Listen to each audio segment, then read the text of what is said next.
Sorry. Thank you.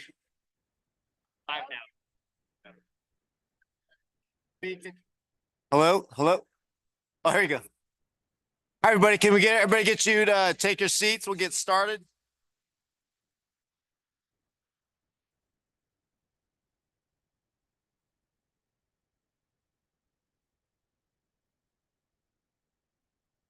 All right. Good morning. Hope those of you who are to join this tour enjoyed yourselves. I know I sure did. Look forward to hearing the presentation later on. I'm going to call this SACOG meeting to order. Morning, and on if I could oh, thank you. Got everything settled here. All right. If I could I'm gonna ask how about Director Sander, if you mind leading us in the pledge, please.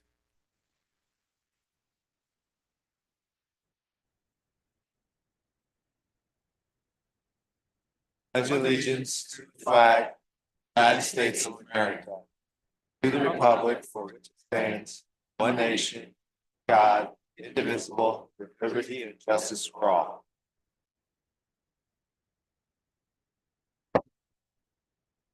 Thank you very much. Madam Clerk, could you please take the roll? Thank you. And before I do that, just a quick housekeeping announcement. You don't need to press a button to speak into your mics, but you will need to just move it closer to your mouth so it can pick up your voice. Thank you. I'll go ahead and take roll. Director Andreatta, Flores for Baines, Boomgarden, Bradford, Branscombe, Houlihan, Chapdelaine, Chapman, absent Clark Kretz, Clarici, Desmond, absent Dowden Calvillo, Early, Howdeshelt, absent Hume, Here. Jennings, Here. Jones, absent Kennedy, absent Kozlowski, Lauren, Maple, McCully, Rodriguez, absent Sander, Schaefer, Teeter, Bierkamp, Vega, Villegas, Vice Chair Gallardo, here, Chair Soon, Here. and ex officio member Tacker for Aceves. Thank you. All right. Thank you very much. Okay, we're going to move on now to public communications. These are for items not on the agenda. I have a couple speaker slips here in front of me. If there's anyone else who'd like to speak on any item not on the agenda, please put forth your speaker slip to Lynette, please. First person I have up is David Schwagel. Morning, David. Yep.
30 seconds. Thank you. Next up, we have Herman Barahona. Barahona. All right, if I got that wrong. Good morning, members of SECAG. My name is Herman Barahona. H is silent. It's a promise I made to my father. So yes, I would go normally Herman, but you'll give me a hard time about that. My name is Herman. I'm with the Sacramento Environmental Justice Coalition. We are a faith-based, nonpartisan group in the Sacramento Valley. Within the time I have, I want to tell you that it's been an honor and a privilege to be on the road to get to know your SACOG counties. For the last 4 years, I've met with pistachio growers in the western part of this counties. I've met with Lake Tahoe service employees. I've also met with people who travel in all your transportation corridors in this amazing and beautiful valley. I've read a lot about your history. I'm not from here. I'm from Los Angeles, but I've been here in 8 years in the area. But nothing has stopped me more than meeting with these individuals who are trying to figure out how to make a meaningful living in this valley. And transportation, of course, is a key component of that, as well as housing.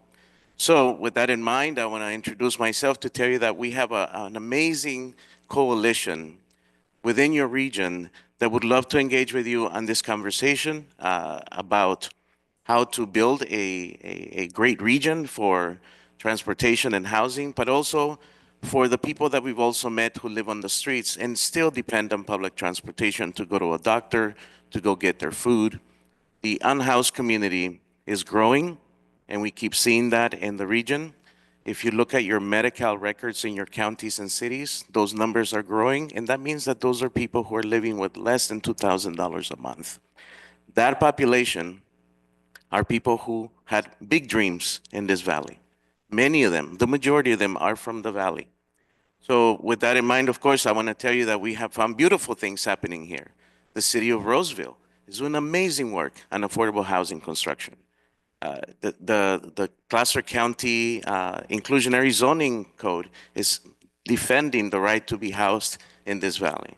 And in other areas of the valley, we're definitely meeting folks that are interested under the current political situation, how we can actually build a community that weaves the different points of views of the world, but with respect and dignity. So thank you so much for having me here. Thank you, Herman. All right, that's the only speaker slips I have for items not on the agenda. Okay, thank you, Lynette. Okay, well, next we're going to move on to our disclosure part of the agenda. So consistent with the Levine Act, it may require recusal of items involving contract or entitlement where a campaign donor is a participant. So I just wanted to ask if any of our directors need to disclose a conflict for any items on the agenda today. Around, seeing none, we'll move on to our presentation item. And it is great to be here in Rockland and Placer County. Again, we had a great tour this morning for those who were able to join. And I'd like to turn it over to our Vice Chair, Jill Gallardo, for official welcoming. You're officially welcomed. Thank you so much for being here. I am so pleased to have everyone here. I love doing our tours when we go out to different places and learn about the communities. And I especially felt like it was really important to get the visual so that decisions that we're making that impact other communities, we have that visual to really about those communities. So I'm pleased to have you here. I'm ridiculously proud of Rockland. We covered a lot on the bus tour, so I apologize if I'm reviewing a little bit, but just for those that didn't join, yes, I'll give you a little bit about Rockland. We were incorporated 132 years ago. So our birthday's in February. We celebrate it in April with a duplicate of everything I say. Okay. In case you weren't paying attention, you'll hear it twice. The city's about 20 square miles, just a little bit over that, but we experienced rapid growth. So I wanted to give you a little idea. In 1980, the population of Rockland was 7,300 people. In 1990, it was 19,000. 10 years later, we were 36,000. 10 years from later in 2010, we were 57,000. And today we're sitting at just about 75,000. So we were doubling in very, kind of like Elk Grove, very short amount of time. We are elected, we have 5 council members elected at large with a rotating mayor.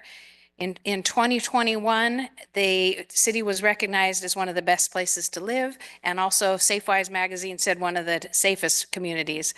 Not coincidentally, I was the mayor in 2021, so I am taking credit for all of that.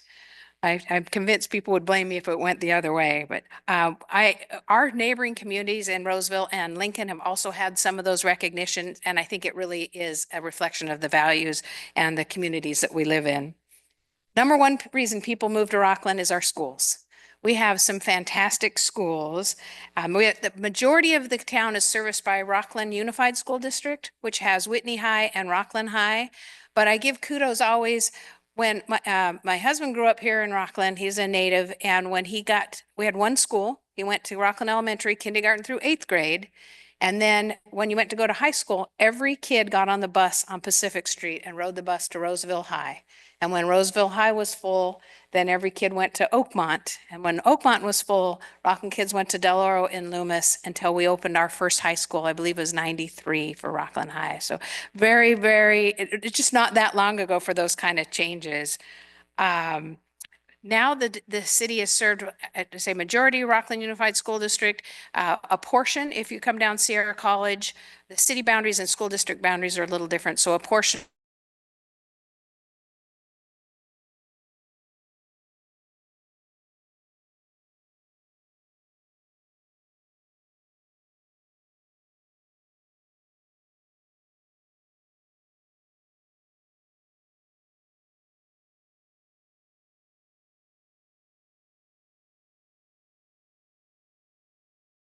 corrected on my numbers today, but Rockland has over 53% of our residents hold a bachelor's degree or higher. It is a highly educated workforce for our employers, and I give us so much of that credit to Sierra College. Our president, Willie Duncan, is here today, and he'll talk a little bit more. And then also we have William Jessup here. So truly you could go to school, kindergarten through graduate degrees, and never leave home. We currently have 37 parks, 3 more on the books, and in our 20 square miles, that means everyone can walk to a park. We saw a little bit of the former golf course that the city was able to purchase 7 years ago. So we have 184 acres of open space, adding this year a Veterans Memorial and 16 pickleball courts. We also saw Whitney Park, and the bike pump track will be coming there in May. And then we have large community parks and then a lot of small neighborhood parks. We were founded by the Irish. They were the first group that was here, and they started in the granite industry. And if you've ever built a pool in Rockland, you know why it's named aptly Rockland. The Chinese were next here that come from the railroad workers. Then the Finnish came in about 1870, and they continued on with the granite work. Like I say, if you go to the state capitol, that is Rockland granite. And then the Spaniards came in about 1900. We're going to talk about the workshop about our successes, but I think we also really would need to talk about some challenges. As you saw, we're close to build out. We are so pleased. We've got Roseville here as our great partner, but I can't compete with Roseville. I can't attract Bosch. I don't have a place for that kind of business. And so we've really tried to focus on unique, what will be sustaining to keep us going and continue the high level of services. We cruised down Granite Drive, which was our toy row, and you saw Mercedes and Lucid and Audi, Land Rover, Porsche, Tesla, and newest coming in is Genesis. But we lost Camping World, so it's a balance. Camping World condensed and went to Roseville, as did Floor and Decor recently. They've condensed. Now we have Genesis in there. We need to find love them, but now we have a gym moving into Floor and Decor, not the same sales tax revenue. So it's one of those things we have to focus.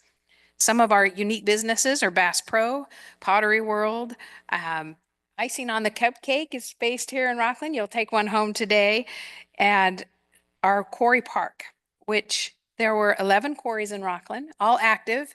When the railroad was here, that's how they were able to move the granite. But as the years came and it got cost prohibitive, the quarries actually were running until 2004. So it's not been too long since they've been closed.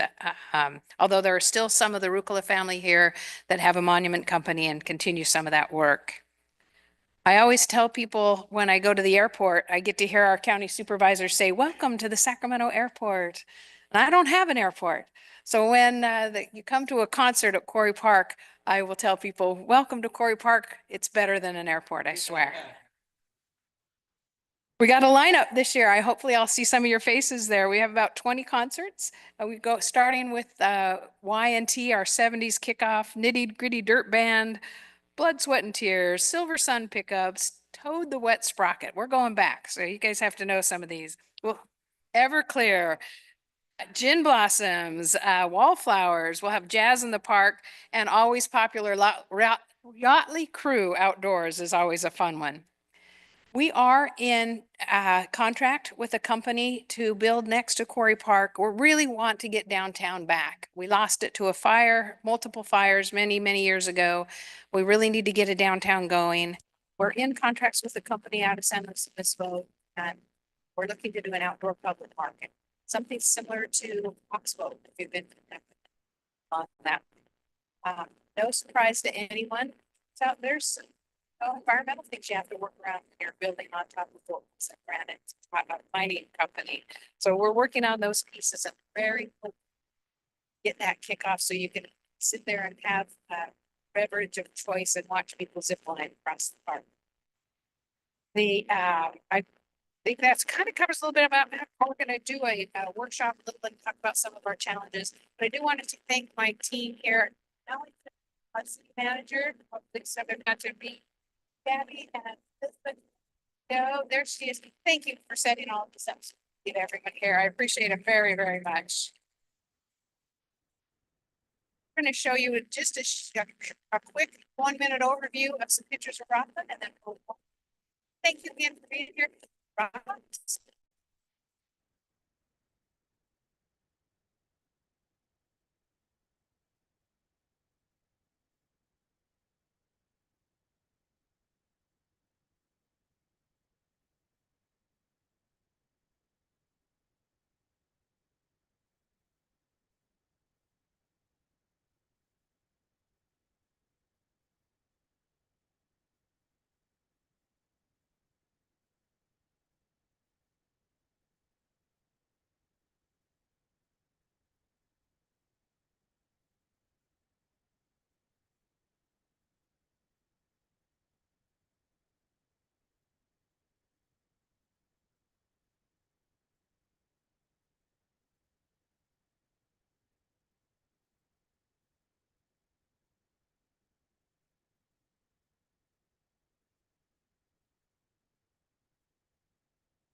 Thank you very much, Vice Chair Ballard, again in 20. But for me, I saw the Monster Brewery is the me like back here. And then we got I was stuck, I guess we're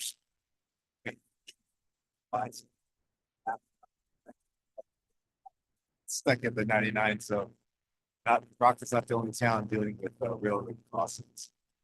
But anyways, it's a fantastic. We're gonna move on to our consent calendar now. So if anyone would like to deny the consent calendar, let's have another now. And if No questions. Oh. Okay, your question, by Richard here, yeah. But before we do that, one,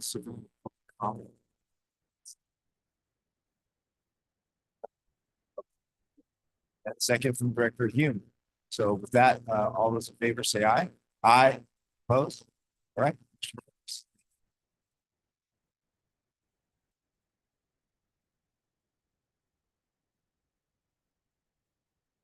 Right to our first action item for our agenda now. So this is to approve the 2025 Regional Active Transportation Program and summer road plans. Morning, directors. Very excited to be here to share the Regional Active Transportation Program recommendations.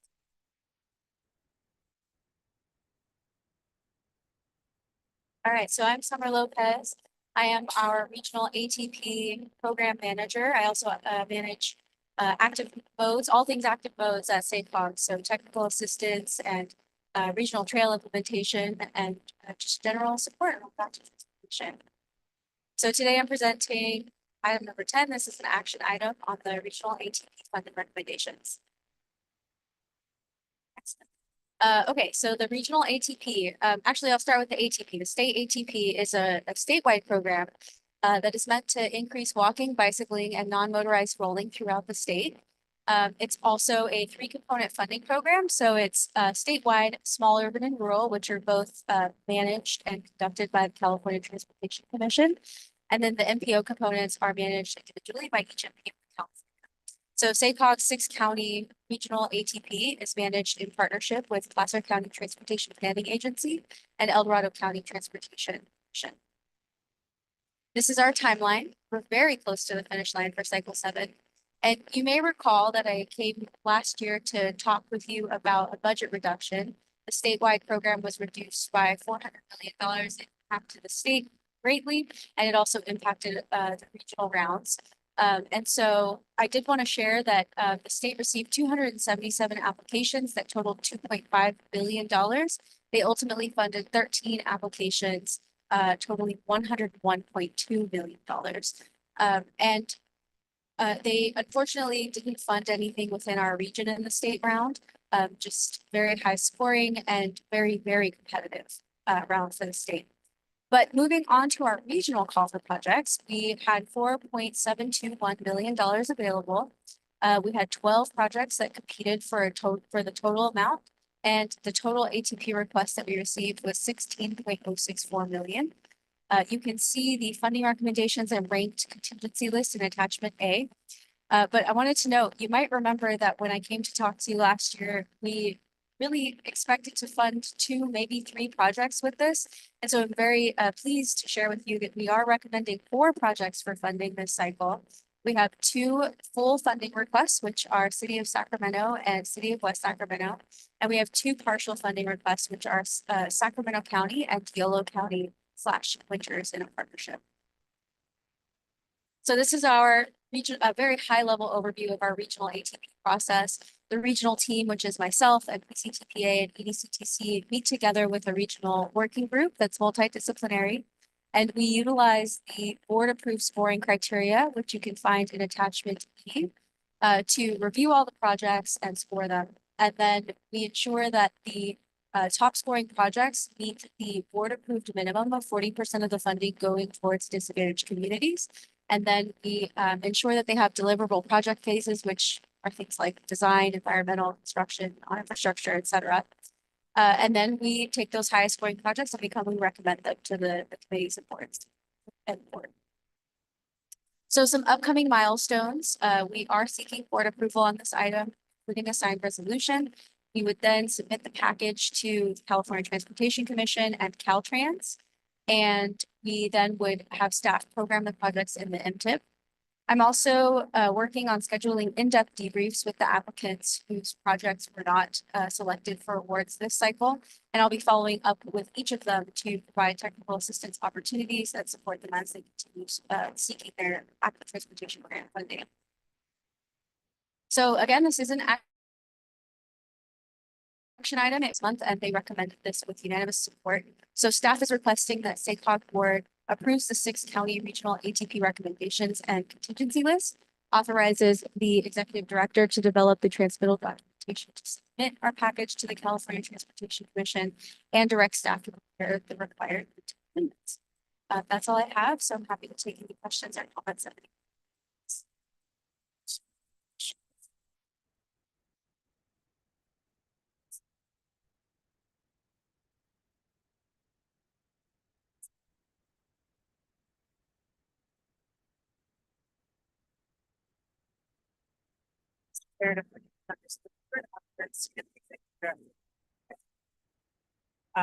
This is such an important program. I think that there's 4 times as many projects as could be funded, just reiterates that the hard choices that say staff have to make. So appreciate the work and just wanted to speak in support of the 2 title projects. The first, of course, is State Route 505 interchange project. This is a really important project for you. It's one of our largest projects. East side, Highway 505. Every other thing, there's the groceries. On the west side, there's currently a very unsafe crossing. Get to doctor's appointments. So this will like for a really important community. It's not just important for winners, but because it's such a huge system. It's really important. The other project that's funded is the City of West Sacramento Sidewalks and Transportation Equity Program. Also, there's a really important role in a community that has historically, because of the unique history of West Sacramento, it's really a kind of a patchwork of neighborhoods which have good infrastructure, but have a lot of railroads and freeways and other things that create these islands. And so this project will help fill some gaps to get across some of those barriers to get ready to go. So thank you so much. We ask for your vote and we appreciate this. I couldn't agree more. A lot of these projects. Feel like to think about it.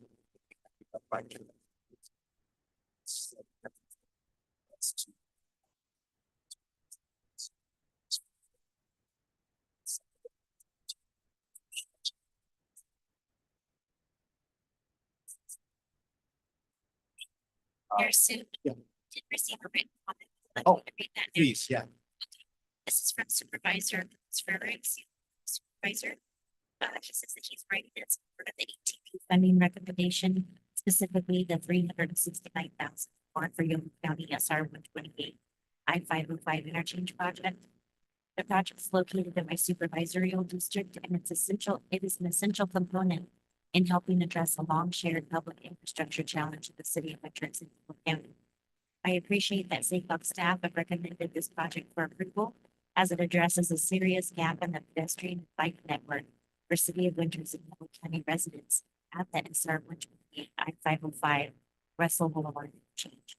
Once complete, this project will connect a low-income community in the unincorporated portion of Yolo County with the City of Winters, and will enable the safe passage for many pedestrians, many of whom do not live far, and where walking or biking is the primary mode of transportation.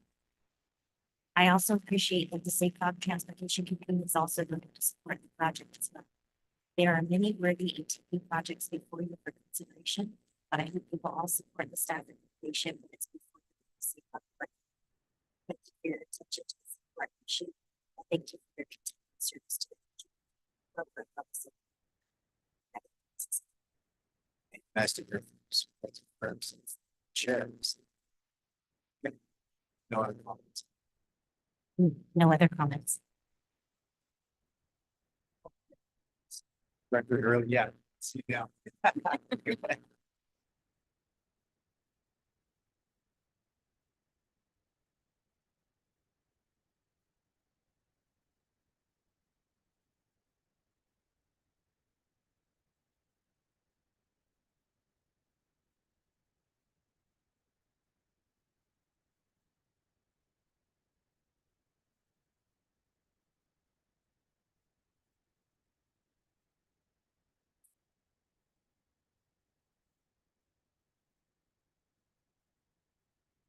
Got a motion for review. Be the same. Was that early? Oh, I'm so sorry.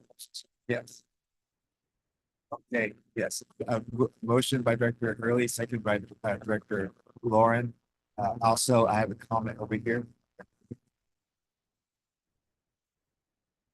Thanks for your work on this. We've, active transportation in particular has been a huge topic of conversation in Sacramento and I'm sure many other places. Just have maybe my district website about this. And so it's really, really important work. And I just really want to uplift also the investments, for the proposed investments in North Bay Boulevard. It's a very, very needy corridor. It's not in my district, but in our city. And I think that I know our council for Craig wants to speak. Please see this.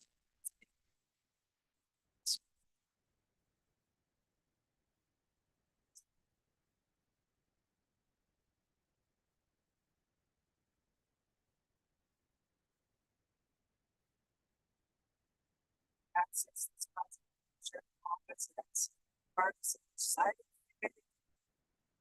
Benefit from opportunities. Shop.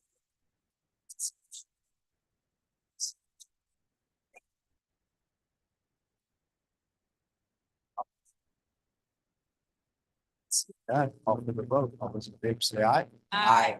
Opposed, abstained, motion carries. Thank you. Next item 11, we have preparing for staff vacancies. Eric Johnson.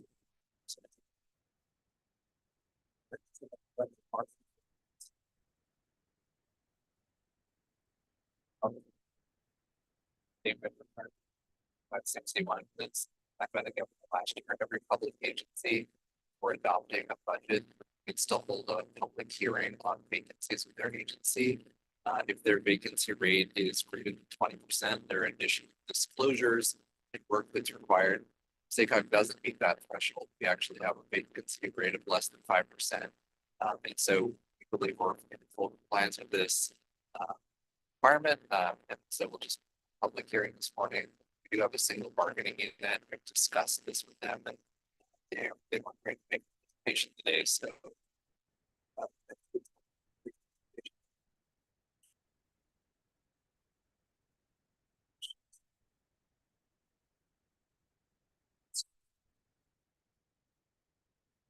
Oh, just open and close it. No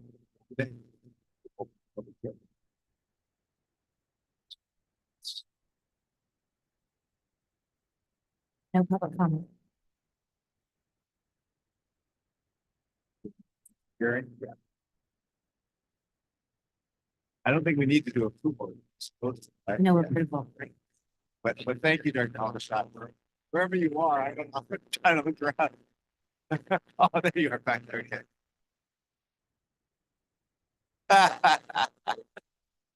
Okay. Good motivation. All right. Item 12, approved draft budget and overall work program for fiscal year 2025-26 and adopt salary schedule. Ms. Loretta Sue. Good morning. Thank you, Chair. Good morning, directors. Morning. More coffee. Okay, so the draft budget and overall work program for fiscal year 2025-6 is available. It's ready for board action.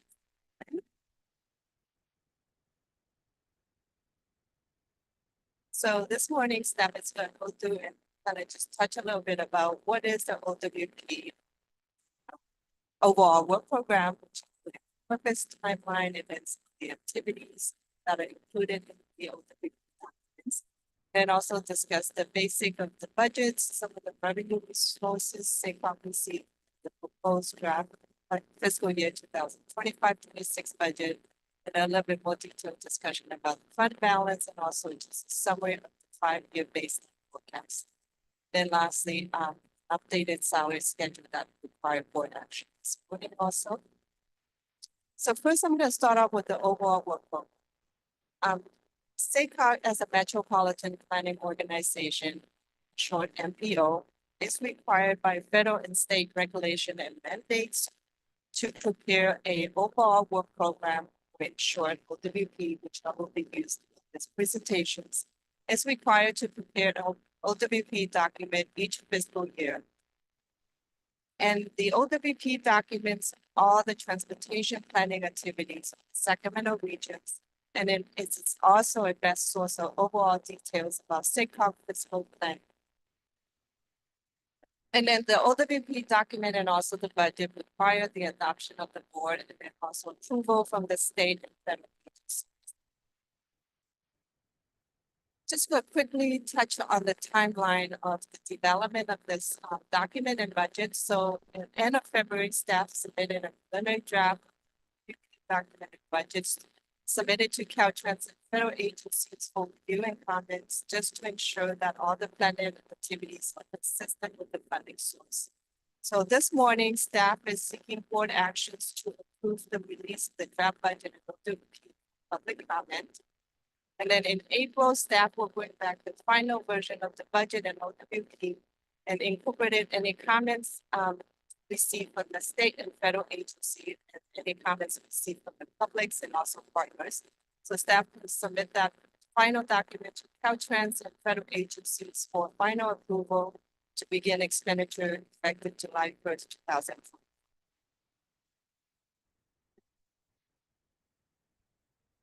So in order to continue implementing SACOG missions, goals, and deliver on the Metropolitan Transportation Plan, also the Sustainable Community Strategy, also known as the Blueprint, the work plan for fiscal year 2025-26 continue to focus on the 4 priorities. Staffs presented the full detail of the 2025 work plan at the January board meeting. So today I'm just going to briefly highlight those priorities and kind of name some of the projects that is included in those priorities and also fiscal year 2025-26 budget. First priority is build vibrant and inclusive places for this project. Green Means Go, which is federal and state funding for this projects there. And also the engage, empower, and implement, also known as EPI. This is a community-led planning process across the regions. Priority number 2, foster the generations of mobility solution. And this includes the adoption of the mobility zone throughout the 6 counties. And this is funded with the Grace Grant. Priority 3, modernize the way we pay for transportation infrastructure. Activities including the construction of the YOLO 80 toll lane and also the startup support for the broader operations. And then priority number 4, build and maintain a safe, equitable, and resilient transportation system. Obviously that including the 6 county federal funding route and also the 4 county STIP route, then also the active transportation route that you just heard from Summer a few minutes ago. Then obviously these are just some of the activities that are included in the overall document. SACOG as a metropolitan planning organization, there are also other requirement activities that needs to be carried out. So before I go into the detail of the budget, so I just want to kind of point out a couple of things that is unique to SACOG in a sense in terms of the budgets. So first, I just want to highlight that SACOG has a total of 3 different budgets, of which 2 of the budgets SACOG funds. First one is the operation budget, which all the programs and other related activities not part of the OWP. And then the second budget is the board and advocacy budget. This budget covers part of staff support to different jurisdictions, then federal and state advocacy work, and then also board expenses. The third budget is the CBR state budget. This is the budget's expenses related to the freeway emergency services, county, and also El Dorado, 7 more counties. The CBR state budget is not part of this board actions. The CBR state board will about the budgets. Because the activities also within the overall programs. That's part of the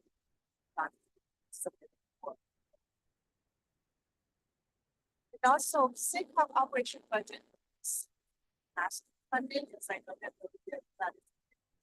so funding. So if the budget's amount fluctuate year to year. And because of these large pass-through funding, so the timing of the actual expenditure may lag a little bit. It's timing of the reimbursement of the state funds. And lastly, I wanna note that the SACOG start the budget year planning with some fund balance within throughout the year. Receiving and awards for it, back to manage the budget. That we do not have fund balance. That has been movement over the last. Start up.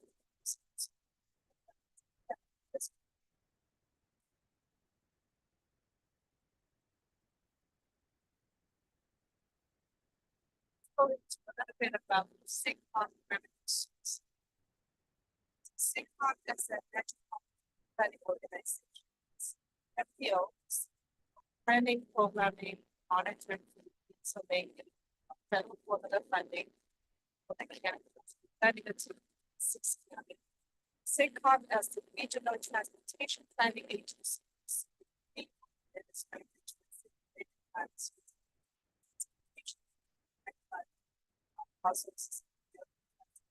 Program. State transit assistant, also state.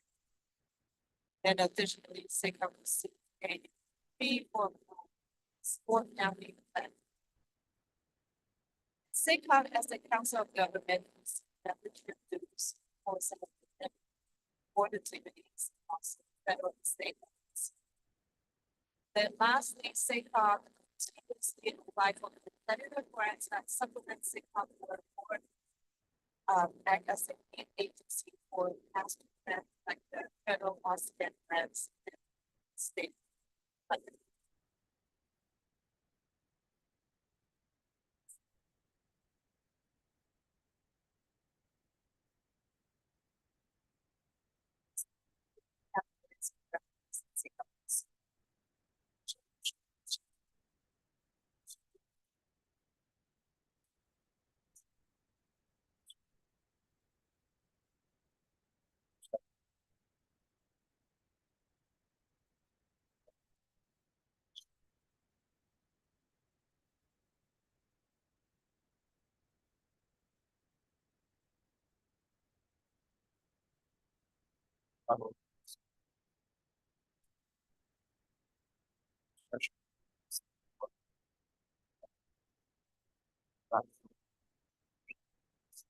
Assumption.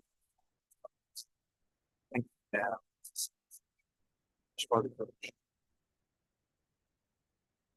So yes, so now to go to a little bit more detail about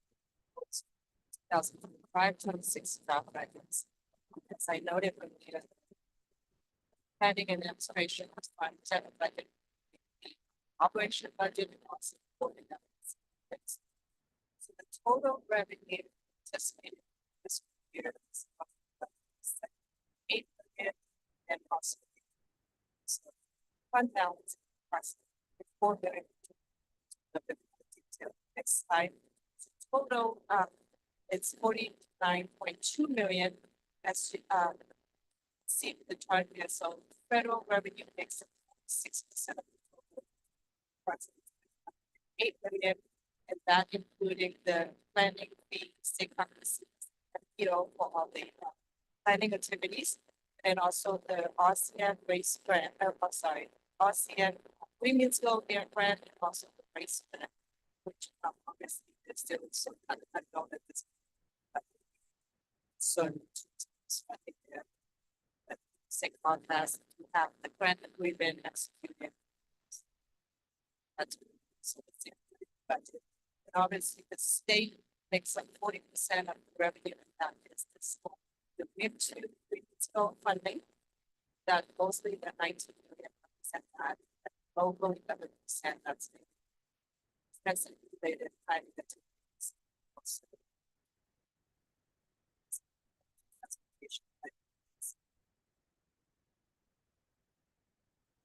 And so total expenditure this fiscal year is 2 million. Of that 28% of its staff costs and benefit costs. It's roughly about 13.8 million. This is a slight increase compared to the fiscal year. This is all that increases and offset by the elimination of the position, good fiscal year that there is talk about it. Here, the consulting cost is slightly under, this is due to some discretionary expenses. Issue. With PI of then passive cost that makes up 50% of the overall budget, again, that's daily. 3 weeks ago, federal and state pass-through funds to member jurisdictions.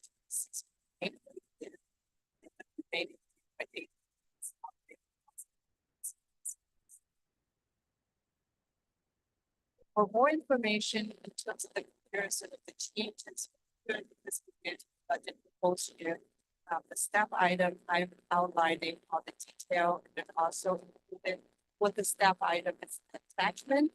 Attachment A by a summary of revenue changes by funding source. And current fiscal year and attachments, attachment B provide a summary of revenue and expenditures and then also showing how revenue and expenses are allocated throughout all the operating activities included.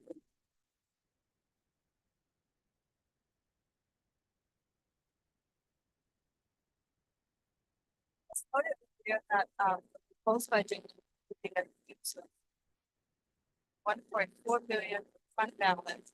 Included in that is approximately 500,000 of SACOG managed fund. This is for the rate spread match and then also the community design grant. These were previously approved by the board of the first expenditures and over multiple fiscal years. So this program is put into the different fiscal year basis expenditures. And then also included in this bucket is 225,000 for board and advocacy reserve that is included. In the board and advocacy. Staff is proposing using 225,000 of the pension trust to pay for the increases in the unfunded pension liability. And also the carryover fund balance. The board approved to use of 900,000 by the side of fund balance this fiscal year. Consulting work and then also for this, consulting work. But because some of these expenditures are not completed this fiscal year, carry over to next fiscal year. Expenses and fund balance. So the total is 1.4 million. And then this is just to give a quick overview with fund balance by category. So with the proposed use of 780,000 restricted, SACOG management, board and advocacy, 0.9 million, and was the pension trust. But they have an estimate of about 2 million with the proposed use that will bring it up to 0.8 million, and also the sign. I want to make a note that operating reserve, SACOG,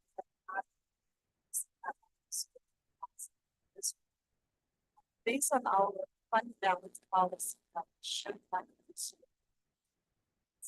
about 3 months of operating costs.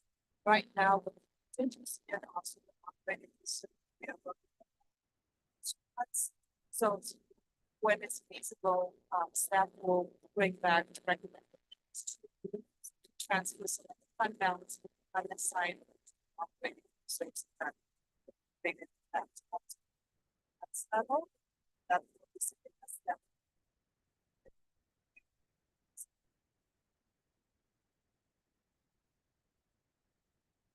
Last, I just want to share kind of like a summary of base baseline. Last year, questions.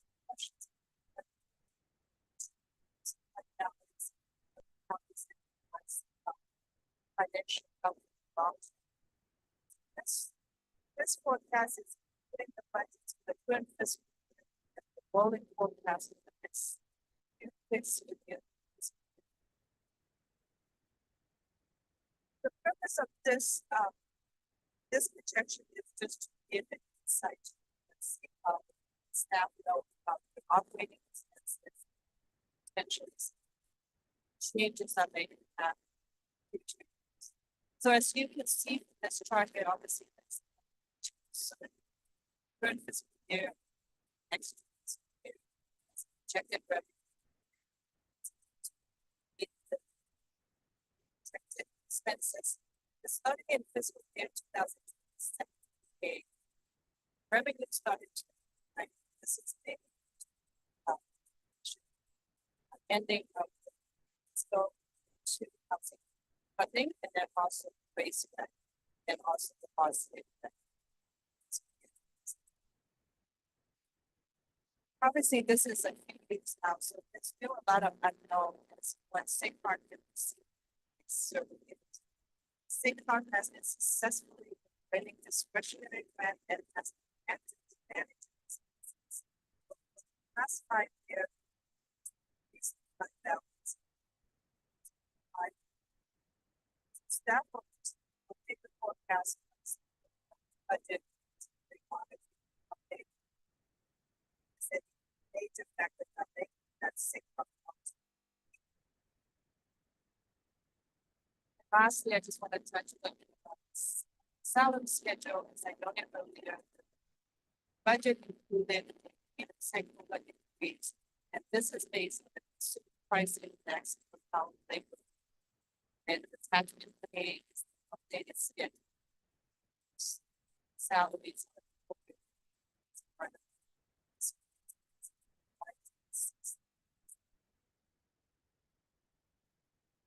Staff.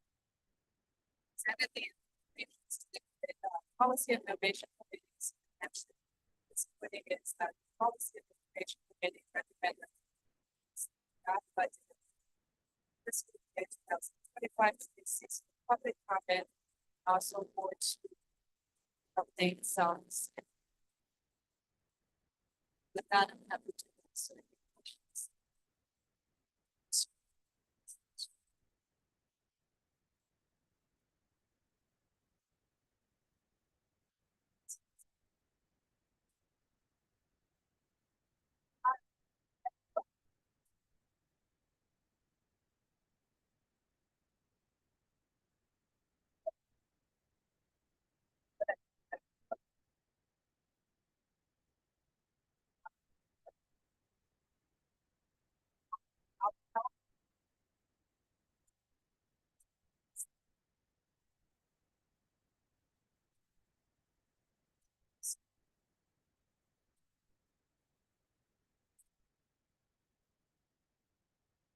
Right now. Yeah.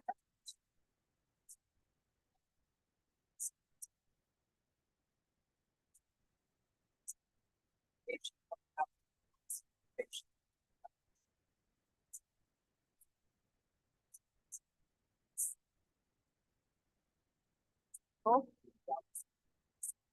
have the fact.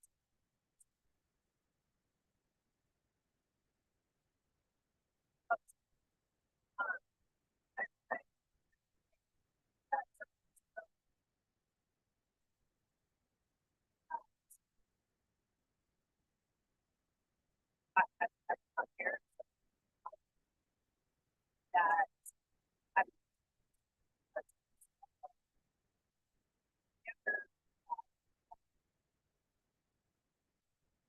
that for some something what I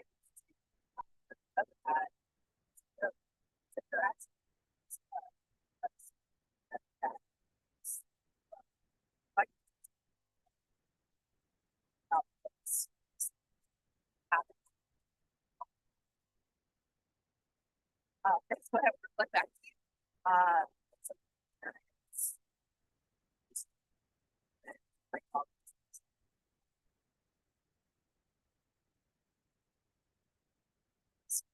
Based on. Thousand.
Find that information.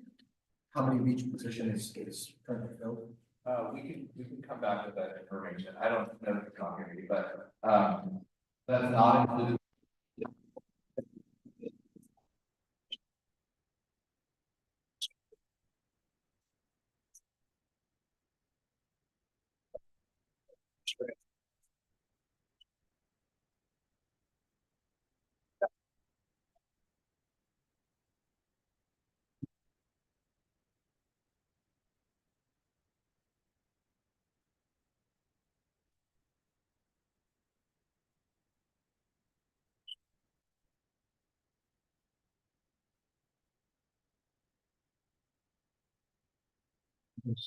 That's sort of current liabilities. See how strong the balance sheet is going into this budget. So in the future, it'd be useful to have that kind of information also. Thank you. Noted. Just recently discussed our sort of fund policy, and had a long discussion about what's appropriate versus inappropriate value for that. A better way to say 3 months is 25%. And the capital practice for municipalities between 2 and 3 months, or 17 to 25% is typical. Some of our communities have a much larger reserve fund for other reasons. But that's a typical target that our CBOs and CFOs are looking to reach. Interesting. I was in trouble. Okay, sorry. I did it, just a quick Google search because I was gonna kill me if I didn't know the name of it. It's the operating reserve ratio. And again, at least according to Google and also my CFO, typically you're gonna want a score above 1, and 1 means that you have enough reserve and this to carry a year's worth. So again, I don't know the standard for municipalities. Yeah. All good things, I think, Mr. Johnson covers. GFOA, we can bring back information, but that's the industry group for public agencies specifically. Yeah, Government Finance Officers Association, and they have a whole matrix on how to score based on your organization's position, which includes that information. It's gonna be a robust discussion, I think. Okay, any other comments? Okay, seeing none, see if there's any public comment on this item. No public comment. No comment? Okay, I'll bring it back to our board, motion to approve. Calvi, I'm going to approve the budget. Okay, so second, Director, Camp. All those in favor, say aye. Opposed, abstain? Motion carries. Thank you, Ms. Sue. Chair Sin, I just want to say that, I'll speak loud for a couple of seconds here. I just want to thank Loretta and her team here. I know that's a lengthy presentation. Over time, you've asked more and more good questions about the budget and our financial health. We are entering a time of a lot of uncertainty, right? So we purposefully want to give you more detail, and then you've asked more and more questions over the years, which has been great. So we take those questions in, Director Schaefer asked about operating reserves, the policy committee. So duly noted, we'll keep coming back. Remember, you just now released for public comments, this will come back to the board next month as well, but appreciate engagement. Just want to make sure you understand that the reason we went through in detail is because we think this is going to be really important going forward, and also having you all help try to figure out some of the federal policy that might actually be able to keep us all financially healthier. And I just want to again thank Loretta soon and her whole team. Yeah, no, thank you, James. I think it is good because we gained an appreciation of your funding. Many of us deal with more sustainable revenues, sales tax, property tax, et cetera.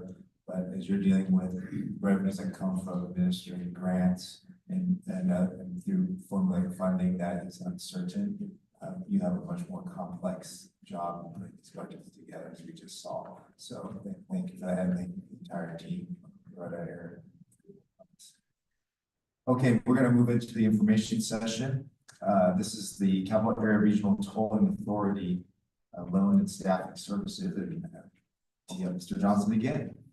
Great, thank you. So this is an item that we're bringing for information this month. Next month, we'll be seeking action. And so, as you may recall, we run board last year. For those of you who are new, a bit of background. So last January of 2024, the SACOG Board, Hillary Transportation District, Caltrans District 3 established a new joint powers authority, the Capital Area Regional Tolling Authority, or CARTA. This entity is intended to really have a regional approach to how we deal with tolling lanes in the future for our region. Our first project is the Yellow Haze project. And so in this first year of startup, right, because that project is actually going to be breaking ground next month, hopefully in April, there is no revenue for that. And so for its first year of operations, SACOG, from a portion of our fund balance that we've set aside for regional projects, gave a loan to CARTA. That has worked out, and actually CARTA has been staffed by SACOG, and so we've had good control over how that first year of operations has gone. The good news is we've come in under budget for that. However, there's still several years until that project is open for revenue service, and CARTA has its own sustainable funding source. So in discussions between the CARTA members and SACOG, we've talked about what do we do between now and revenue service. And SACOG staff recommendation is that SACOG could provide another 1-year loan to CARTA, but really we need to find additional sources of funding for those subsequent years, and then for any other costs going forward, so that SACOG is not the only source of financing for CARTA. The loan agreement that was approved by the SACOG board last year was for 1.3 million. We paid back with interest by CARTA once those revenues started to flow. So our recommendation is to provide another $1.3 million loan to CARTA for its second year under the same general terms. And then additionally, we want to bring a staffing services agreement forward that would be signed between SACOG and CARTA. Because as I mentioned, SACOG has been staffing CARTA, but as CARTA formalizes, as SACOG kind of pulls back from its support for CARTA, as CARTA looks to hire an executive director and use consultants more to focus on the tolling specialized work, that SACOG's role would be reduced. And so we want to make sure it's really clear that SACOG has a limited role in supporting CARTA, and that CARTA is more independent and is responsible for the other duties and activities for running it. So you'll see those two items in April for action, but I just want to bring this here as information, so that we're talking to both boards about these two issues. So happy to take any questions. Questions, Mr. Johnson? Mr. Chairman, sorry. Yeah, Ms. Downey, come here, yeah. Thank you. I just wanted to, and Eric, you might have already said this and I didn't hear it, but just to confirm again, there'll be about a 4.5% interest, which is what we would be seeking if the monies were in our pool, investment pool, correct? That's right, we're having them use the exact same terms as the county leaf that SACOG has for its fund balance. Thank you. I just wanted the body to hear that. Thank you. Thank you. Director Lasowski. Absolutely. Absolutely want to reevaluate the interest rate and be the exclusive provider of loans to. Recently, our previous conversation about gas taxes diminishing and other things. Interesting. Well, The bank of. I think we can count on people driving on Highway 80 and their revenue source would be reliable. Is what I'm saying. All right, any other comments, questions? Yeah, this is the information item. Okay, Director Branscombe. SACOG is the sole source of funds for Carter right now. It is just for the beginning as a startup. Correct. Does SACOG have any equity in Carter? Not being a public entity, being a public entity, I don't imagine. So we're a party to the GPA, right? We're voting seats in the board. So SACOG has Do we control. have financial equity? We have a promissory note and, an investment agreement with Carta for the whole of that. That's it. Typically, You think for the real security? business world, if you're the primary source of capital. Carta, Beginning, you yeah. get some equity. We know where to find them, Director Branscombe. Well, exactly, but this is when you get equity.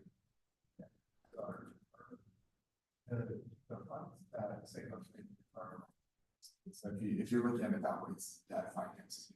Is what? It's the debt financing. So it's, I wouldn't necessarily say we're the exclusive source of funds because there's also funds that are going into the capital project. We're the exclusive source of the operating funds right now. Those will get paid back at the interest rate. On the equity side of it, when the project's constructed, the revenues are coming in. Those revenues will go to Carta, that SACOG is a member of Carta and will have a say with the other members in how those revenues are spent. So it's not an equity investment per se, but it is an equity So investment. I do understand that makes sense because we'll have influence and we'll have influence in directing where those net revenues go. Exactly. I get it. Okay, and we have influence. Okay, any other comments? Mr. Chair, if I could. Who was saying that? Director Rodriguez, there you go. Yeah, I think Eric's did a good job of explaining and the Carter board has been for quite some time. We don't take lightly the notion that SACOG has stepped out in front to offer this sort of pathway for us to get there. And so we've been very diligent in our sort of deliberations around how to proceed and how to move forward incrementally, knowing that right around the corner there is that revenue potential that is the background for supporting and making sure that we pay the funds and all that with respect to interest. Yeah, thank you very much. I'd echo that too. And I appreciate your concern, Dr. Branscombe. I think just the reality of there will be cars using that.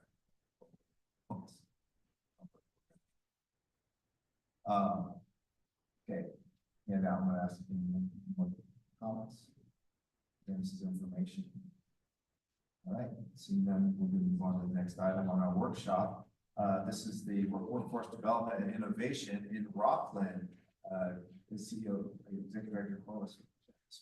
I think we're gonna turn it over to the fabulous Rockland City Manager, Ally Zimmerman. Ally, thank you so much for making this space available, for getting the bus tour all put together this morning and for being a great partner. Well, I appreciate that, James, and as we said earlier, we want to thank both SACOG staff and City of Rockland staff for all the work they did.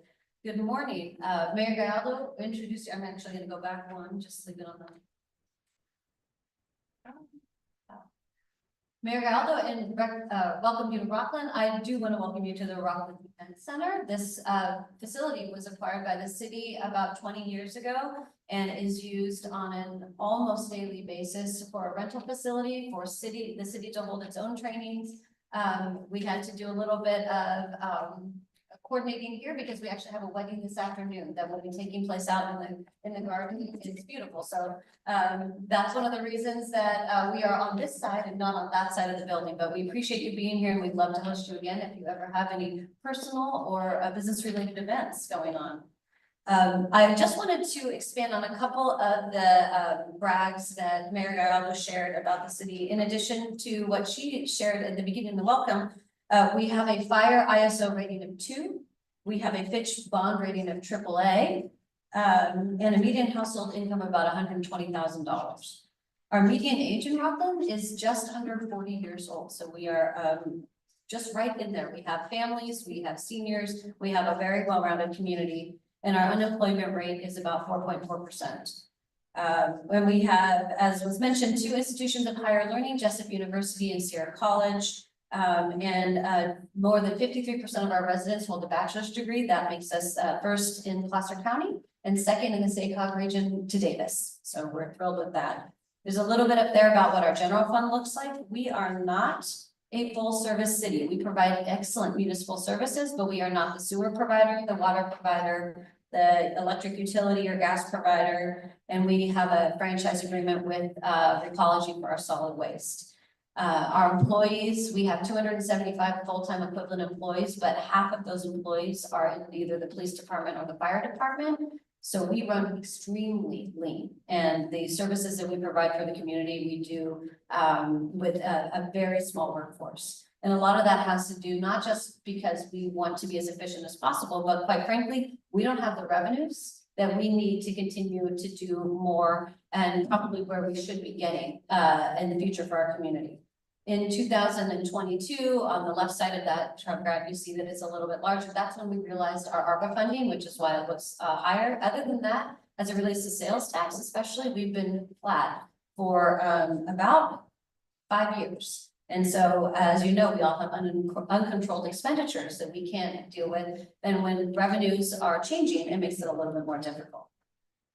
The mayor also touched on our population growth. We did not compare numbers, so I'm extremely excited that our numbers matched. We have doubled in population in the last 25 years, especially. 25 years ago was also the last time we built a fire station. And the last time we added any significant staffing to either police, public works, parks and rec, or any of our agencies. So we are providing the services to double the residents with the same number of staff. And that creates a lot of, I would say, capacity straining as well as innovation as much as we can. But what it does is it puts us in a position that as we approach our build out, which is estimated to be about 85,000 people, it makes it even more important that we maintain a balance in our general plan between residential product and non-residential property, because as economies and consumers change, we continue to lose sales tax producers to service providers. The mayor mentioned Floor and Decor, one of our higher sales tax producing businesses with an extremely large footprint, consolidated their operations into Roseville. We love Roseville and we appreciate it. And that space right now is most likely going to become a gym. And that's a lot of Gatorade that we're going to have to sell in that gym to make up for Floor and Decor. And so as our consumers start looking more at experiences, that's what they want. They want to shop online and then they want to experience things in real life. Experiences don't pay the bills.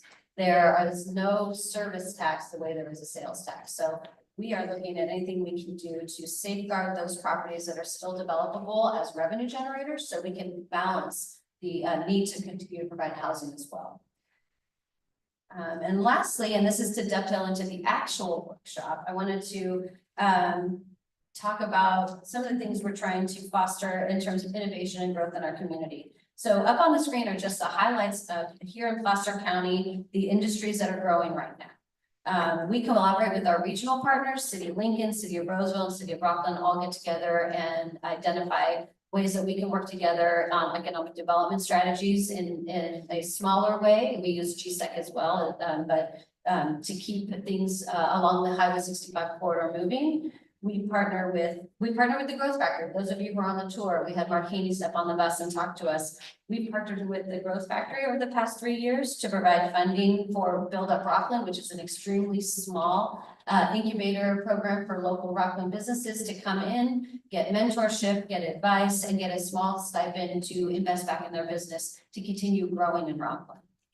We also held recently a broker summit in our Atherton Tech Center at the North American headquarters for SMA Solar to discuss the synergy they are creating and how we can work with our commercial brokers to make sure that they are attracting users that will be like to that use. Instead of maybe looking for the quickest way to fill a building, which may not be something that ends up being a benefit to the city's, I would say, bottom line. And last but not least, we are extremely proud of the innovative workforce development programs that are going on right now at Sierra College. Sierra College is our largest employer in the city of Rockland and a valued government partner to not just the city of Rockland, but to all of us. And so that is my segue over to inviting Sierra College President Willie Duncan to come up and share with us some of the great work he's doing to prepare the next generation of employees in our area.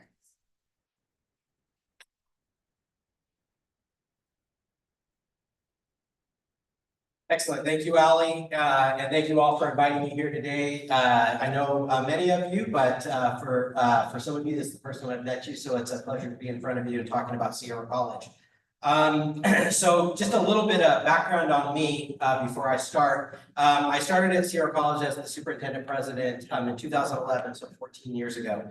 And if you know anything about the California Community College, you know that actually makes me really old in the California Community Colleges. The average tenure is about 3.5 years for a college president. So I am fourth in seniority of the 116 colleges in that 14 years. So I think they count them in dog years. I tell you all that just to tell you that one of the things that makes it really hard for a community college is, when you're constantly churning leadership, you are constantly taking on new things, new ideas, and you're constantly shifting as an organization. And I think it really has hampered our community colleges across the state. So if you heard me speak 14 years ago when I first got hired at Sierra College, the two big things that I was talking about at that time were, one, that education was not aligned across the state of California.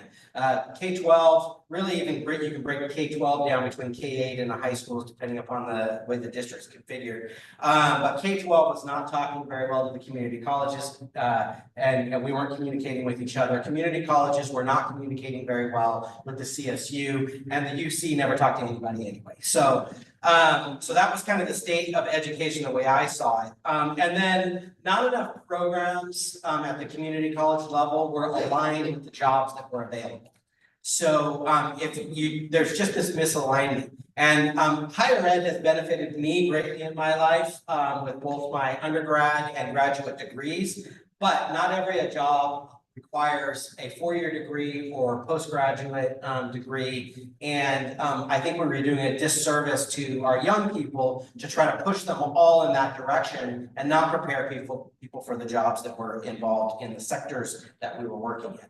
So that's kind of the context in which I want to present to you and talk a little bit about workforce development and what we're doing at Sierra College and what has really gained steam over the last probably 6 or 7 years in the work that we've been doing.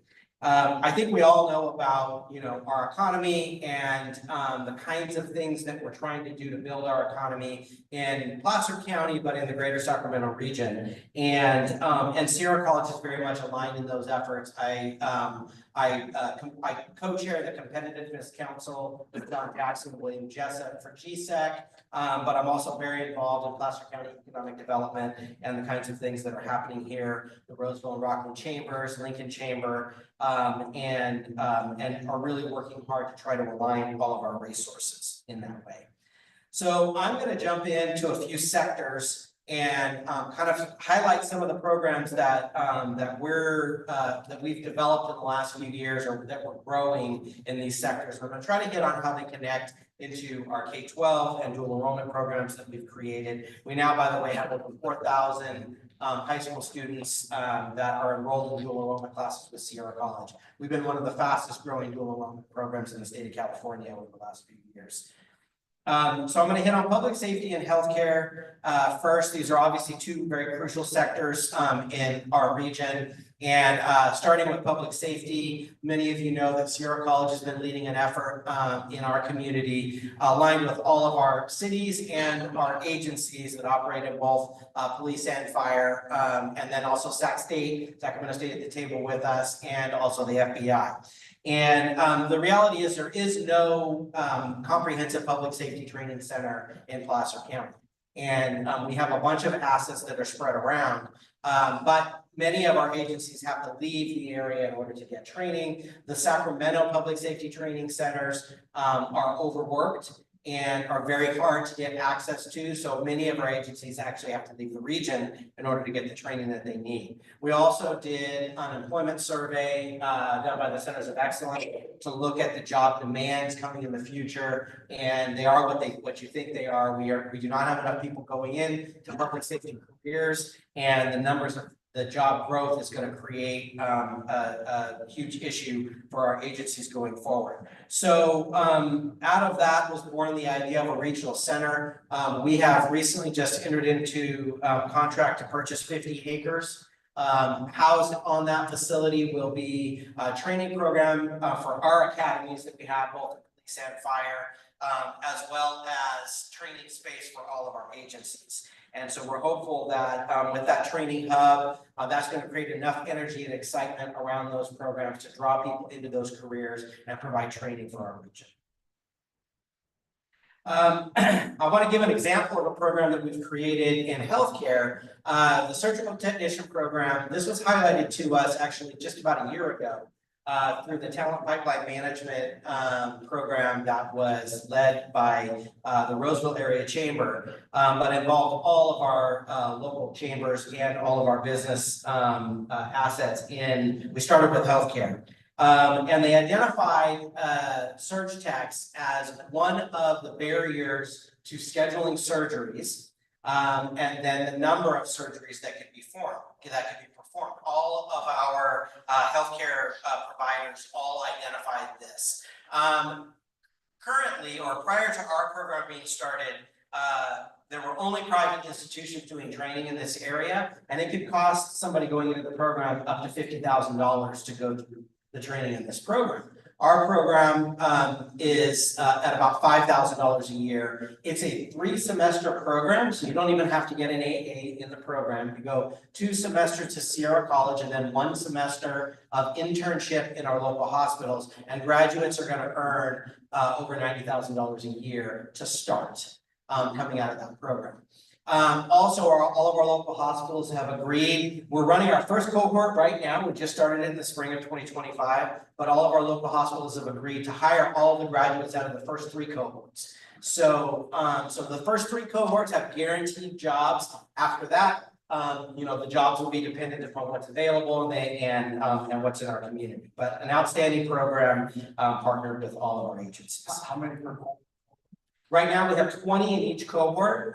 We have waiting lists right now of about 30 to 40 for our next cohort. So we'll hopefully expand that cohort, but some of it is dependent upon the number of jobs and then clinical time and the capacity of the hospitals, because the internship happens in the hospitals in the 3rd semesters. Yes, absolutely. I want to also mention our paramedic program, and this has been something that all of our local agencies, and in particular our fire departments, Rockland, Roseville, Lincoln, have all come to us, and Placer County, and have all come to us and talked about the need to deal with the shortage in paramedics. The reality is now fire departments really want to hire firefighters with a paramedic. They want that certification. And the only program that we had in the area was through Sac State or private programs. And so we have been working to create that program and are launching that in order to try to meet that.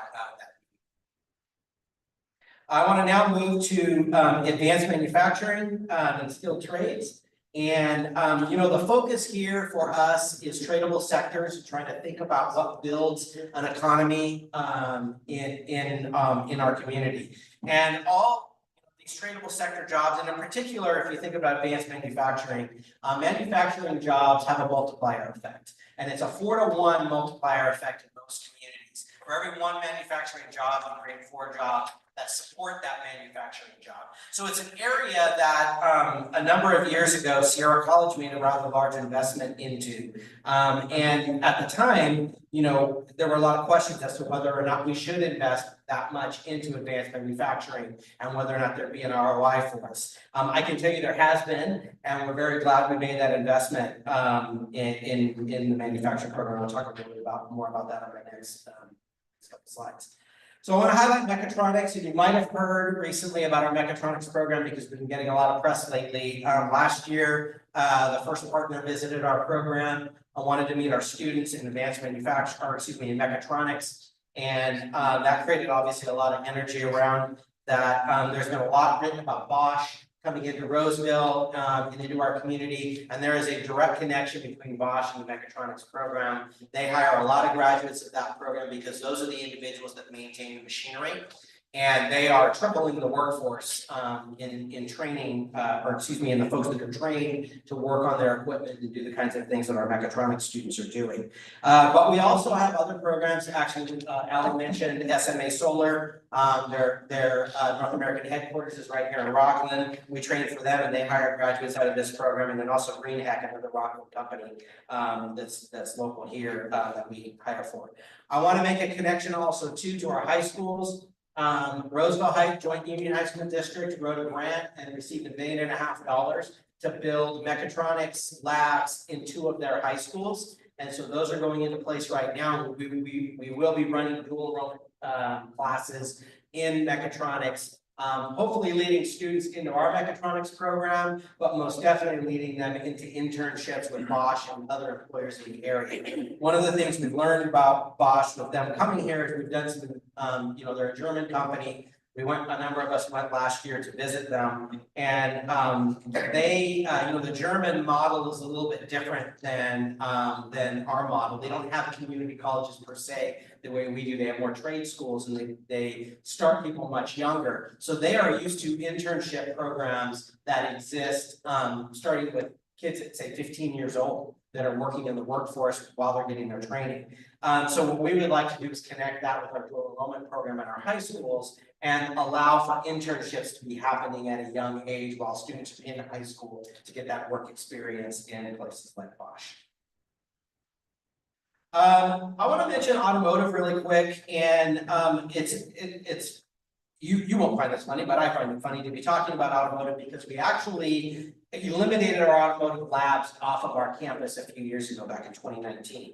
The reason that we did that was because our program wasn't meeting industry needs. It was really a shade tree mechanic program, and it was not aligned with the industry. So what we've done is we've overhauled that program. We've partnered with a number of entities in the area, and we're now running that program off campus. It's not on our site. We're now running that program with partnerships, and our students are getting Master ASE certified or better. And we are now producing workers that are being employed in Rockland at Mercedes, Porsche, and Tesla, but also at the Roseville Auto Mall with all of the auto dealerships that exist there. So it's been a good story. The future growth for us in this program is going to be aimed at electric vehicles, batteries. We're partnered with the CMC, and we've been talking to them, California Mobility Center in Sacramento, been talking with them about what are the needs coming in the future so that we can design that program for the future. Now I want to hit on, in that same sector, CNC machinists, and talk a little bit about that. We have partnered with the Sacramento Valley Manufacturing Alliance, and they've been great partners with us. We have a state registered CNC program with them that's producing apprentices. We would love to, right now we're about 20 plus a year apprentices on that program. We'd love to expand it to 100. We're trying to get the funding in order to be able to do that. But that program would not be happening without the partnership with SVMA and what the Alliance has been doing. And we're looking to expand with more partners, more employers in that area. And we think that's really going to be a growth sector for us. I mentioned our investment into advanced manufacturing and that, excuse me, and the CNC machines that we brought on. We partnered with the Haas Corporation that makes a lot of those machines, and their foundation made a very large donation to us, along with our investment in that in order to get that lab up and running. But we really do think that there's going to be a long-term growth in that area. In the same area, I want to talk about construction. We partnered with the North State BIA a number of years ago. They came to us and said they were struggling to get workers in the construction industry. And so we created what we call our boot camp.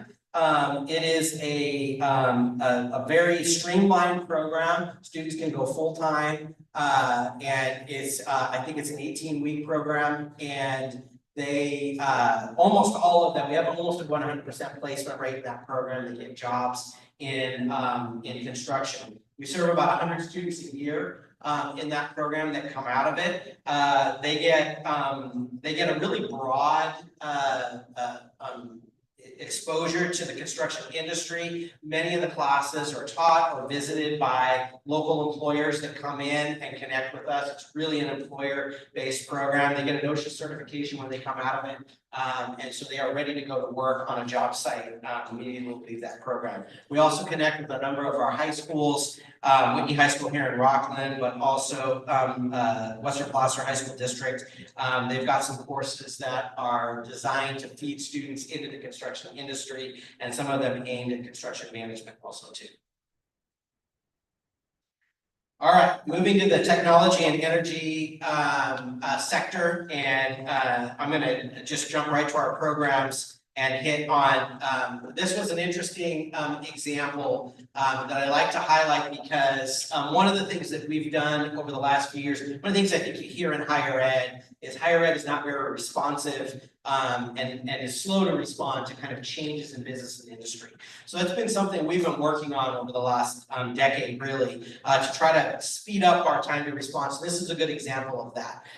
We were meeting with both SMUD and Train. Train is also located, their corporate headquarters is right here in Rockland. And we were meeting with them, and one of the things they were talking to us about was with the electrification of buildings, they need building maintenance and automation staff. That it's just a sector that didn't exist prior to this automation. And so they were talking to us about what those skills were. So we sat down with them, we looked at our curriculum that we already had. Quite frankly, we were able to pull the curriculum together. You can see the list on the second bullet out of our mechatronics program and our IT program and some of our building industries like construction.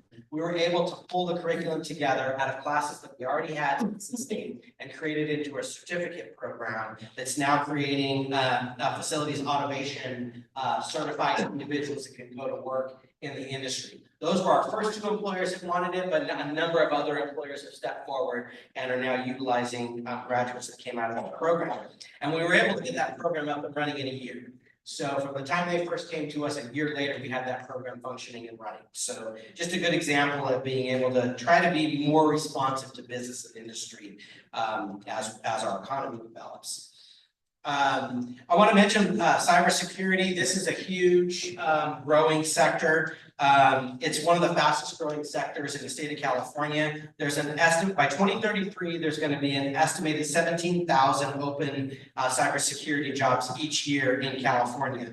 And I'm sorry, that's in the Sacramento region. There's about 40,000 in California. And just in the Sacramento region alone, there were 1,700 cybersecurity jobs available in January. We did a little sector survey in January and looked around, and just in this area, 1,700 jobs. So definitely a growing area. We are one of 5 community colleges in California designated as a National Center for Academic Excellence in Cybersecurity. We had to go through a program through Homeland Security in order to get certified for that. It took us about 2 years to complete, but we were able to do that, and we wanted to do it to elevate our program and get our program to the highest standard. And so the program has been hugely successful. We're now expanding it. You can see through a grant into dual enrollment and partnered with a number of our high schools to feed into this program and then to raise the skills of high school students in the area. And on the job front, the median pay for a cybersecurity job in the Sacramento region is $92,000 a year. And senior roles obviously can make much more than that, $120,000, $150,000 a year in the Sacramento region. And the other thing is every industry needs cybersecurity professionals. There's not an industry right now that doesn't have a digital presence and is not a threat. Yeah, exactly. That was a cybersecurity attack. It was an attack. I want to mention something. This is in partnership with Valley Vision. We are hosting a high voltage career advisory on April 15th if you're interested in that. And the whole goal is to connect industry leaders and career leaders in that pathway and bring them together and really talk about how things are changing in this sector and the impact of high voltage careers.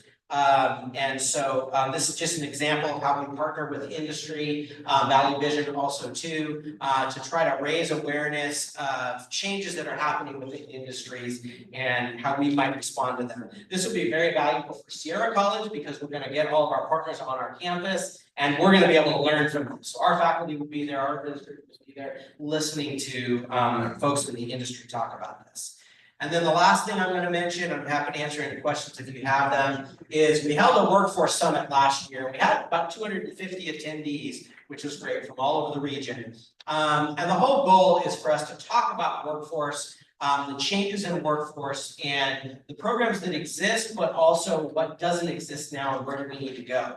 And we're hosting another one on June 3rd. We'd love to have all of you there. We're going to focus in on a number of things going on in our region and how we can all mobilize and come together.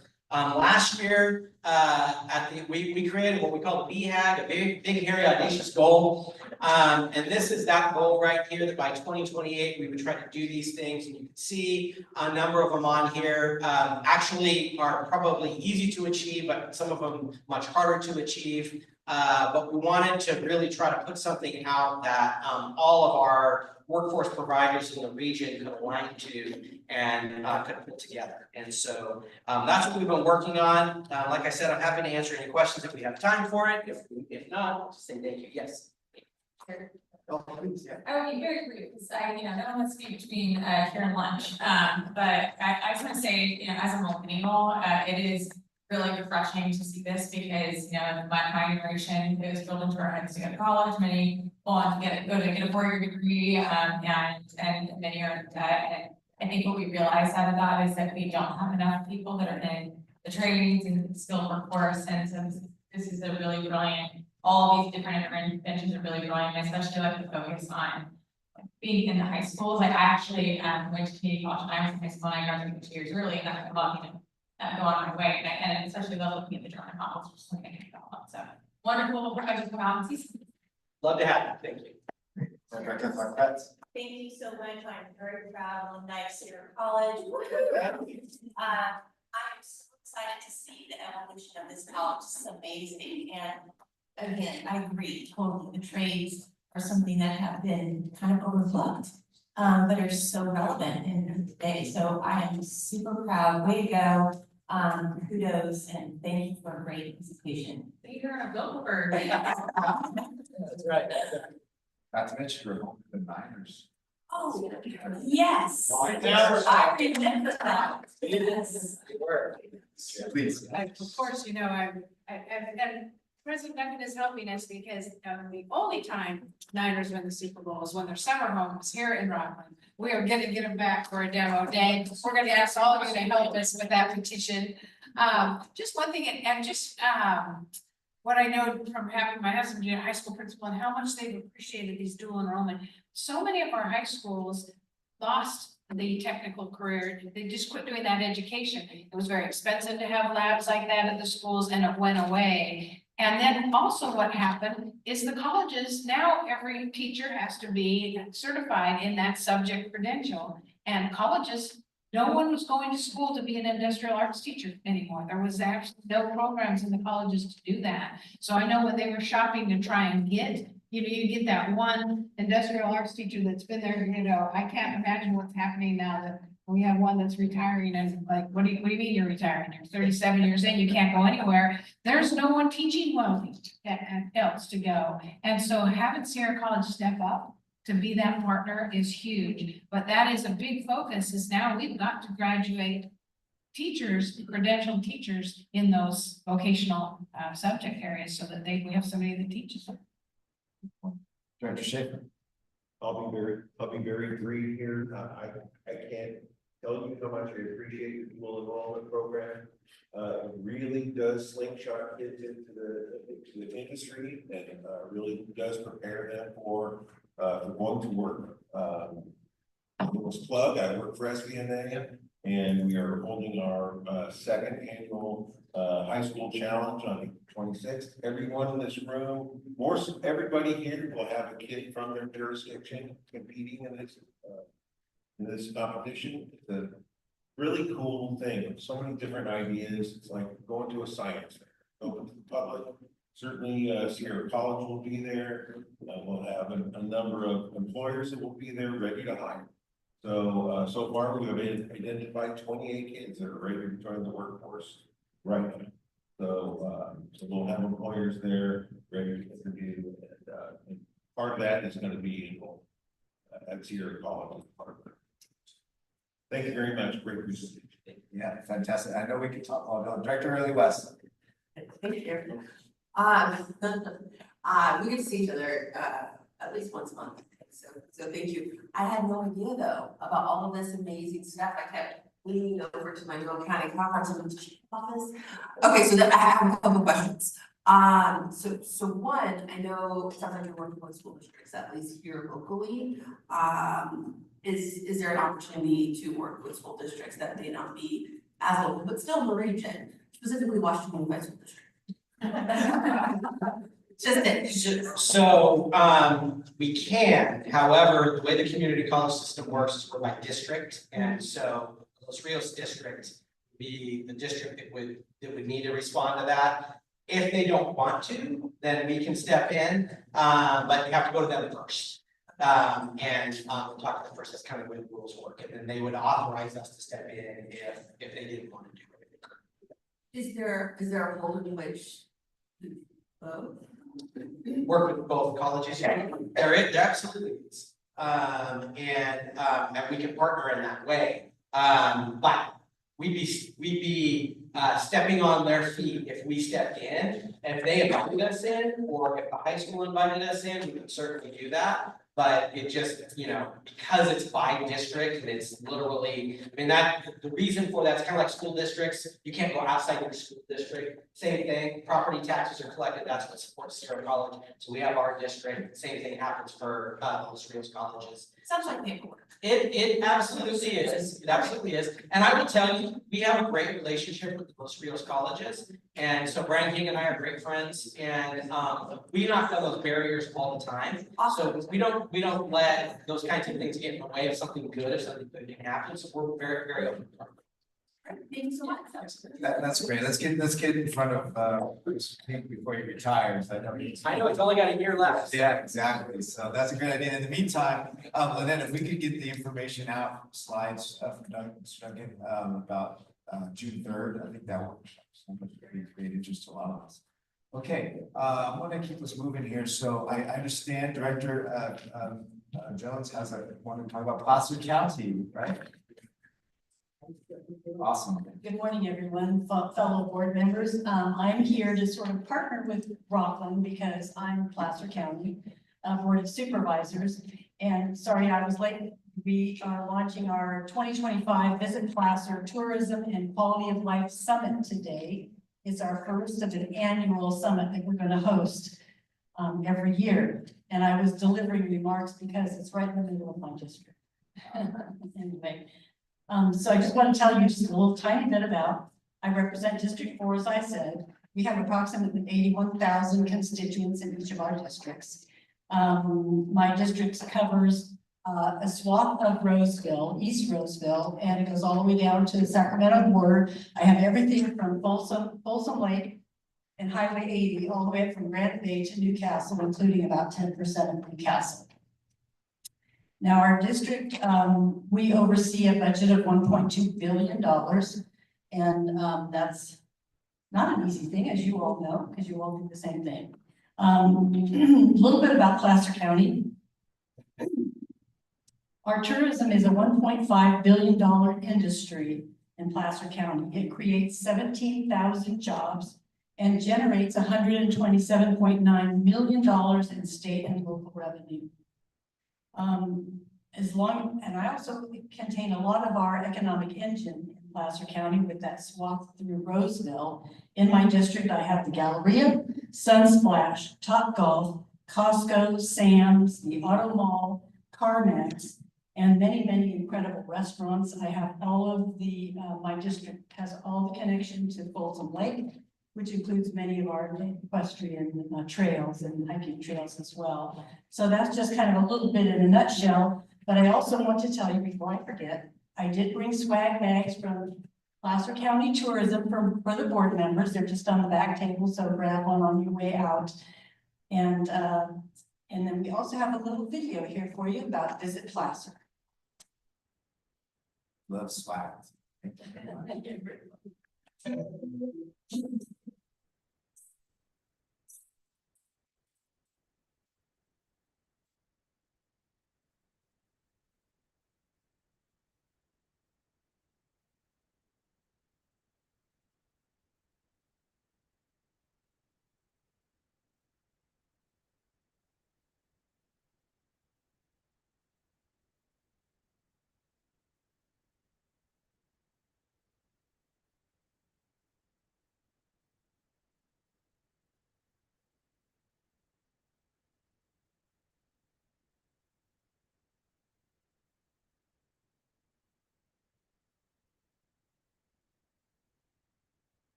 Thank you so much for sharing, Director Johnson. Okay, we're gonna move into our, it's our reports. So I'm gonna ask any of our directors if they have a report they'd like to make to the group. I would like to also take a moment to ask, for our, REI working group, we have the Color of Law book that some of us, were on there, we have distributed and read, and basically it's about how policy shapes development of infrastructure and then how the affected communities. And I just want to see if anybody would like a copy of it. Okay, thank you, Dr. Andriana. Maple or everybody who put their hand on it. Everybody who put their hand on it. Yeah, we've got to show everybody who wants to Director Clark. And thank you, Director Clark, for being Vice Chair of our REI committee too. Director Flores. Who wants one? Who wants one? Okay, great. If no other parts, then I'm going to defer to James for his. Just a very few quick items before we let you all go. One of at your seats, you have a survey. It's a really, really important survey. It's your legislative relationships and connections. We use this, and we need to use it this year. Who do you know? How well do you know them? Can you get a meeting? Can you join us when we go to the state capitol? So please do fill those out. I can't tell you how much we rely on those. In a pinch, we know which one of you to call. Super important. Secondly, just on money, on funding, our 4 counties, the 4 county state funding program that you all approved last month is now out. So that was launched in March. That's Sacramento, Yola, Yuba, Sutter. We have a staff named David Tate on our transportation team as a principal planner, and David is your guy. Got a call from Marysville yesterday about how this is going to work. So David Tate at SACOG, he's in actually the connection, the email is in my executive director update that went out. And just a very quick reminder then that your next full board meeting is back SACOG boardroom Thursday, April 17th. Great. Any questions for James? All right. Oh, yes. Yeah, Mr. Chair, I want to thank James for coming to Roseville last night and doing the auctioneer version of the blueprint. We gave him a very truncated amount of time, but you know, it's very good for my colleagues from the city council who aren't engaged in this to understand the why of the process and the how of the process. So thank you, James, and your team. Great. Yeah, I'm sure the offer extends to anybody if you want James to come out and do a road show. But we'll talk about that offline. Thank you, James. All right. If there's no further questions for James, I'll move the rest of the items are receive and file. Any questions about those items? Seeing none, I just want to remind folks that we don't throw the rock yet. We have lunch. Director, Vice Chair Gagos, how much was it? Primo. Premiums. Two U-turns if you come out here or walk just downhill, just literally. If you go too far, you'll be in Roseville. Or U-turns anywhere you could be. Yeah, so if you go out here to make a U-turn at this first line and then a U-turn and it's just literally behind us on the street. Okay, well, we all can join us. I'll Just want to thank Vice Chair Aldo, Ally Zimmerman, and your amazing team. Yeah.